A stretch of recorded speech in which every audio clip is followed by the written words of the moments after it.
Hello, I'm Brett Oliveri with Talent Solutions by WorkSource, and today I'm here with Josh Monroe, also from Talent Solutions. Josh, thanks for being here today and talking about in-person job fairs. Thanks for having me, Brett. So the first question I have for you, Josh, is once a business does sign up for a job fair, what are some things they can do to be prepared for this job fair? I think the first thing a company can do is put together a strategy of what their plan is for the job fair or hiring fair. And that starts with knowing which jobs that you're going to be applying or you're going to be having open. You want to put together the marketing pieces, what you're going to bring, have a checklist ready on what do you need so that 2 weeks out, you know if you need to make marketing materials. As it gets a week closer, you can kind of recheck to make sure you have everything that's needed.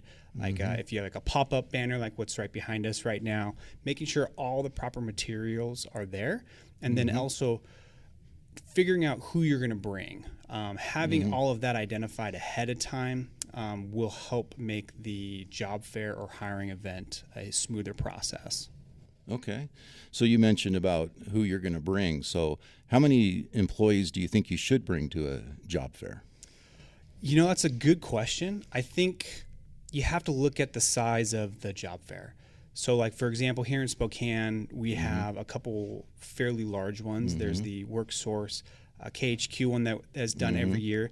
That one we see over 1,000 people. For one of that size, I would say you need to have a team of at least 2, but up to 4 people for it so that you can provide ample time for you as a team to be able to interact with people, but also provide breaks for those that need it from time to time. I'm sure it gets pretty busy, so that's a good point. Definitely. So as far as the booth, so how important is it to build a professional booth, and what are some things you should bring or have at that booth?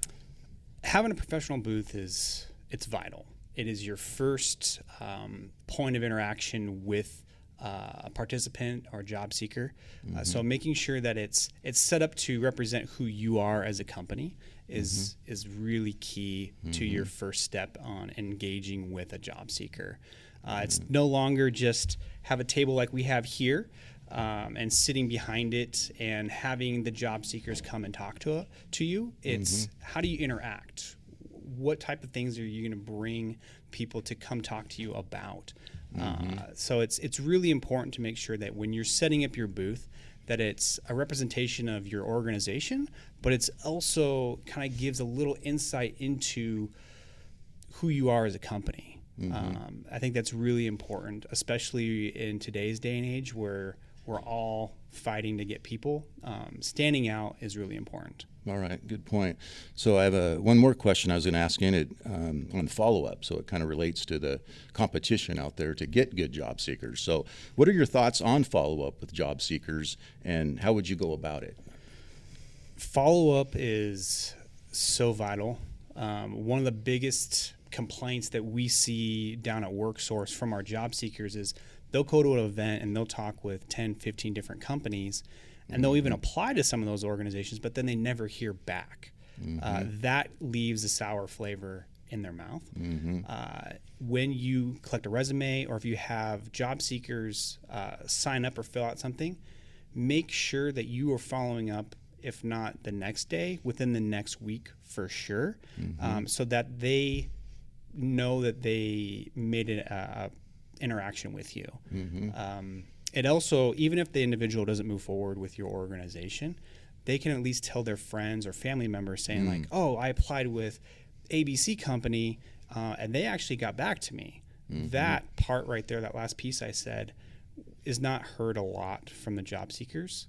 So making sure that you follow up, have that as part of your strategy for the event. Yeah, that's good. Word of mouth, so that spreads. Thank you. So lastly, just some final thoughts on a job fair. Have your strategy, make sure you have a professional looking booth, and have fun. You know, the event's a couple hours, you know, bring enough people to make sure that you have a smile on your face when you're engaging.